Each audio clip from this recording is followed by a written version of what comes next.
What's up, everybody? This is the MOBC, my own boxing community. Rocky Marciano is a fighter, heavyweight champion in the past who went 49-0 and has a asterisk on his record because he fought fighters who were past their prime. He gets this a lot. And a lot of boxing fans don't give him credit for these fights. Every single person, well, the big names that he fought, the narrative is that if they were younger, they would beat Rocky Marciano. Now, one could argue that, well, he beat them. And I could easily say he would also beat them when they were younger. But I'm not saying that. I'm just speaking hypothetically.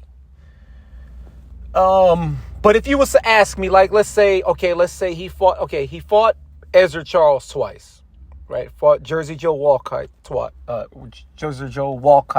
twice. He fought Archie Moore. He fought Joe Louis. Okay, those are the big names or the more popular names who he fought that sets his resume to the high standards that it deserves. Because to me, Rocky Marciano deserves credit for these wins, regardless of when. It's not Rocky Marciano's fault that he fought in a time where they were at in their time of their career. And, you know, for any boxer, any past fighter, every boxer has fought someone that's supposedly past their prime, whether it has to do with age, whether it has to do with being in wars. You could be a young fighter and been in wars and be past your prime at some point in your younger stage in your life. It could take one fight out of you and you could lose your prime just from that one fight. I've seen it. Many of us, we've all seen it. Right? So, but when is a fighter truly past their prime? Joe Louis was on a winning streak. A KO winning streak prior to fighting Rocky Marciano. So I want to know, can we still give fighters credit? I'm asking you, can we still give fighters credit for beating someone who is past their best, or the perception that they are past their best? Because if Rocky Marciano would have lost to Joe Louis, would they be saying that Joe Louis was past his prime? Jersey Joe Walcott put Rocky Marciano down. Now, I want you guys to understand what I'm trying to say. And again, I'm just posing the question out there. When is a fighter past their prime? Joe Calzaghe fought Bernard Hopkins and Roy Jones Jr.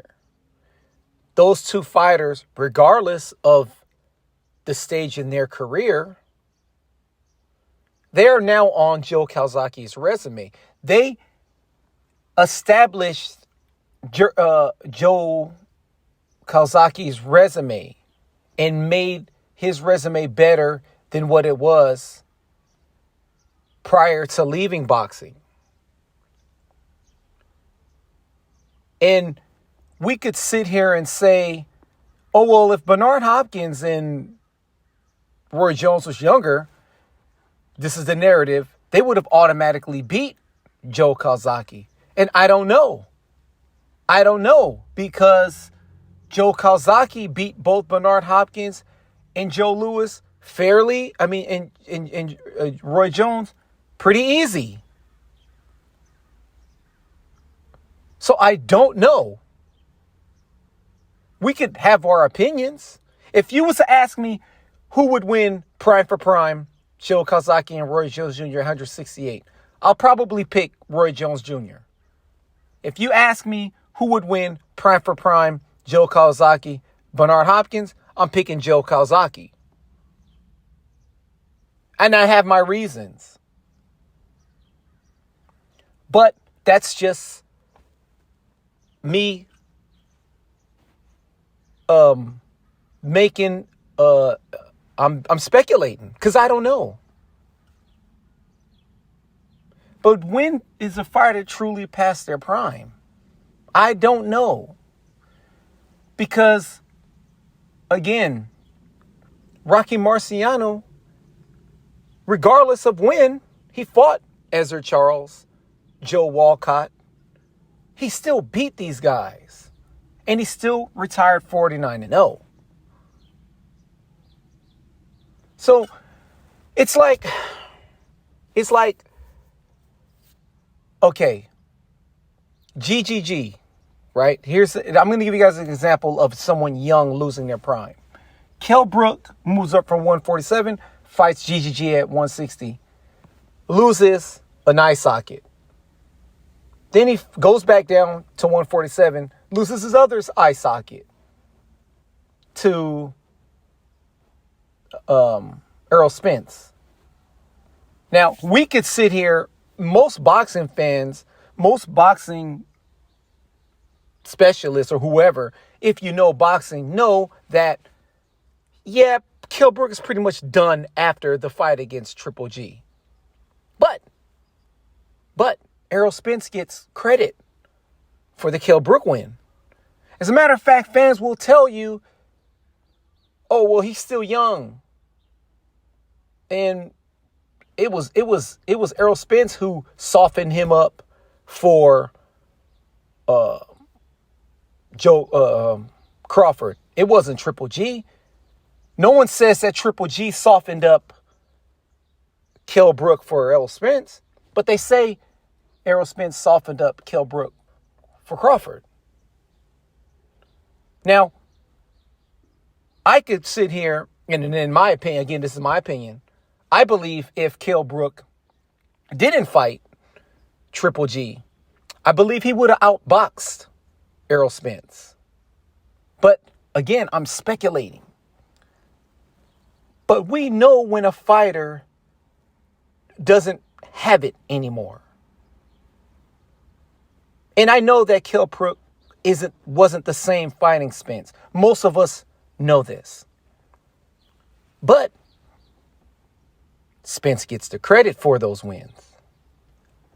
But somehow Rocky Marciano doesn't get any credit for his wins. I remember Vargas, a young Fernando Vargas, fought Tito Trinidad. In my opinion, one of the worst corners you can have. Respect to the Garcias, but you do not let your fighter take a beating like that in the 12th round. This is a young man. This guy's 23 years old. Was he ever the same after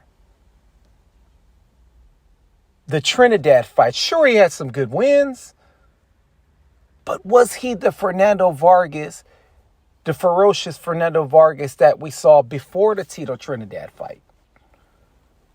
This is the Tito Trinidad before we knew about the glove allegations, right? The extra gauze, they say, somehow.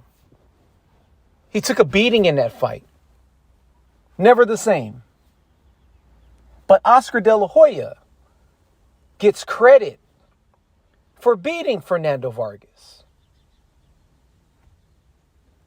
But was he past his prime is my question to you guys.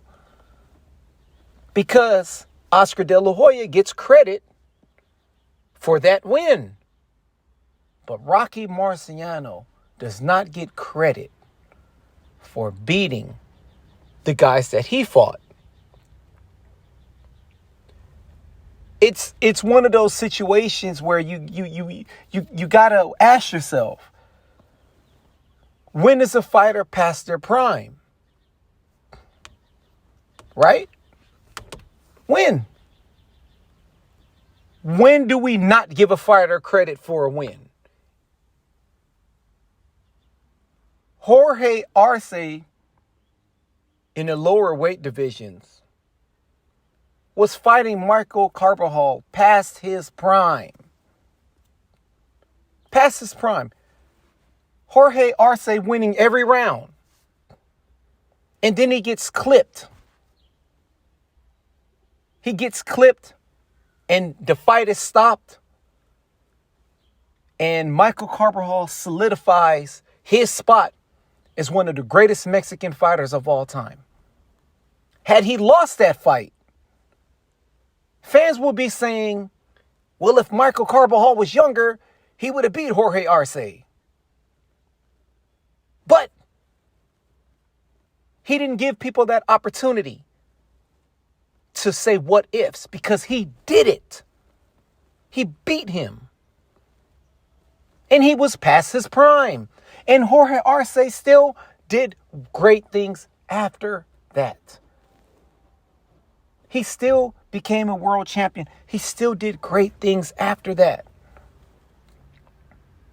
So again, I'm asking you, when is a fighter truly past his prime? And do we just stop giving fighters credit for beating fighters at a certain stage of their career?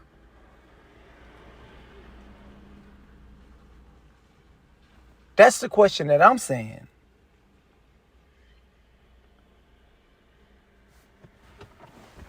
When do we give these fighters, when do we say, you know what? This fighter is past their prime. It's not fair that this guy fought this guy. Or the guy is still competing. The guy is still training. The guy is still making weight. And he's an active fighter. And that's it. They're fighting.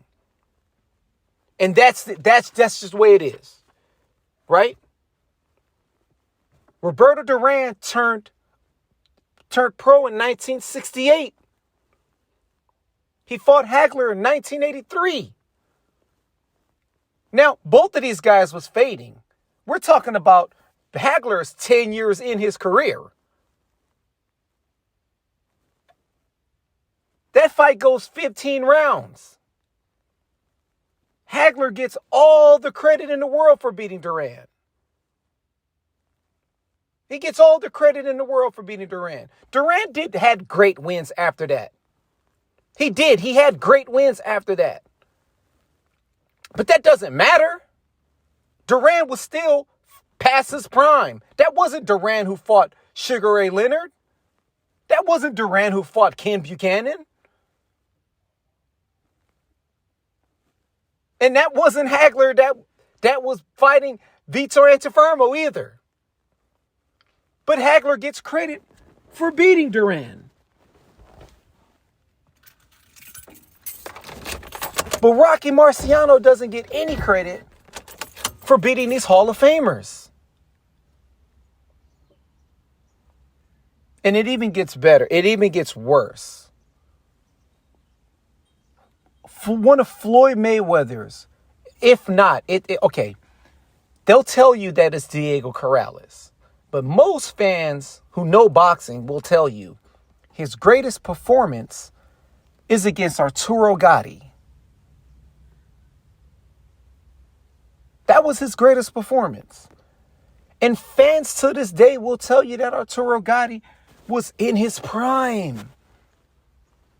Now, real boxing fans know Arturo Gatti wasn't in his prime. And he was undersized. Took a beating from Oscar De La Hoya. Had 3 wars with Mickey Ward. And then Floyd fights him. Arturo was past his prime. But boxing fans will tell you that that is Floyd Mayweather's greatest night of boxing for his career.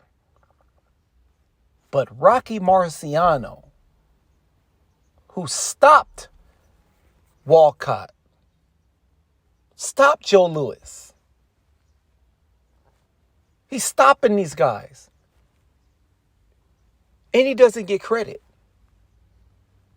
B-Hop and Roy Jones Jr. fought again. They are both past their prime and old. B-Hop beats Roy Jones Jr. He beat him. But the question is already answered. Who would win in their primes? Roy Jones beat him in his prime. But fans of Bernard Hopkins give him credit for that win. They love that win. The fanboys of B-Hop love that win, while the fanboys of Roy Jones are saying, well, it doesn't matter because he beat him when it counted.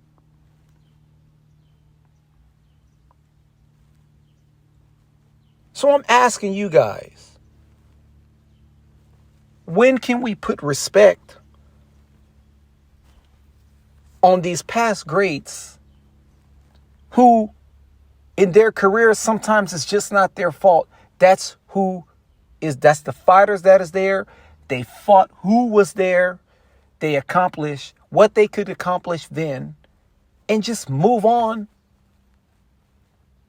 to the next. Why is it that Rocky Marciano got to get all this hate? Oh, he's fighting all these guys. They're past their prime. So if they were all young, they would have just beat Rocky Marciano. But we don't know that. You know why? Because he beat them. He beat them. Vince Phillips was an old man when he knocked out Kasazu. Vince Phillips was past his prime. But he was still training. He was still making weight.